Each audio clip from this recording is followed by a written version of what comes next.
Hey, yourself. So I've been trying to do this one a couple times, but now I think I'm finally ready.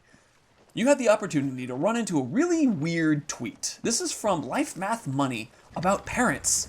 It has no nuance, and it's really mean. Not to mention, totally invalidating to people who've had really rough lives.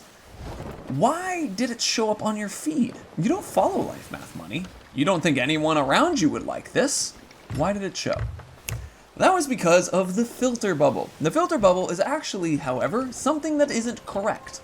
But it's a great explanation for what we're seeing. Yes, I know it's confusing. Let me explain. The filter bubble originally was this concept that the internet would show you only what you wanted to see. So I like the game Destiny 2, for example. Fun game.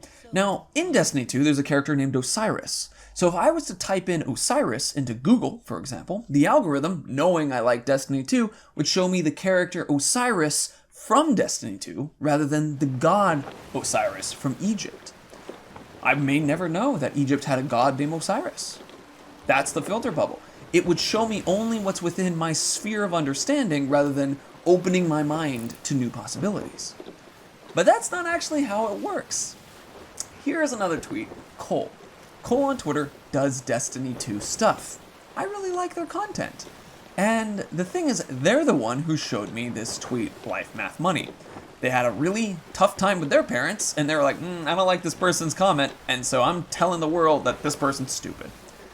So that's how I got into the understanding of who Life Math Money is. By basically seeing something that made me upset. You see, the concept of algorithms on the internet is that it makes things that you engage with show up more. And that's an important line there, engage. The filter bubble assumed it would be things that we'd be interested in, but it's actually what we interact with. Human beings interact with things on the internet that make them angry all the time. And the algorithms don't know if someone said, I love this, or I hate this. They only see that you left a message. So the sentiment is left out. So the algorithms begin to show people not what it is that they want to see, but what it is that they hate the most. And it will show them that all the time because it gets you to interact, because you engage with it. I engaged with this tweet because I felt bad. It made me upset. And that is what helped the growth of Life Math Money, because that tweet got more traction because I reacted to someone reacting to it. It's kind of a fascinating process where it's like, oops. And so the lesson that is coming to me is that I need to avoid engaging with things I don't like, because it turns out that the internet wants to share it more. But on top of that too, it also kind of sends another lesson that people who are successful on the internet aren't really adding things necessarily. At least Cole is adding things. I like her content. Life Math Money doesn't seem to really add anything. And I want to show something that I think is particularly funny here. So Life Math Money has said that you need to trust your parents because they're the best. And I'd shut up everyone else. Oh no, but most elders today are total idiots.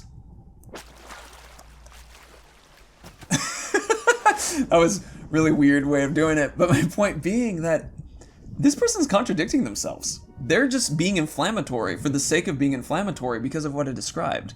Twitter is rewarding the concept of making people upset because you get more attention, you get more engagement. And look, here's another one. This criticizing everything is a bad habit to get into? Like, holy crap, person! Like, this is what your biggest, most successful tweets have been. Apparently, it's the best habit to get into. And it's just fascinating, and you can even see, again, just by looking at the likes, it's less important, it's less successful. It's not as good of a tweet according to their followers. So, the big lesson here is to remember that the filter bubble isn't trying to show you what you love, it's trying to show you what you engage with. And if you engage with things that upset you, it will show you things that will upset you. And people tend to act and react to things that upset them. So react and get excited to the things that get you happy, not just the ones that upset you. Remember that anybody who's really successful on Twitter, check what they're doing. Because this person I don't think is adding anything to the world. I think this person is simply making people upset, and the algorithm loves it. Kind of weird, really fascinating.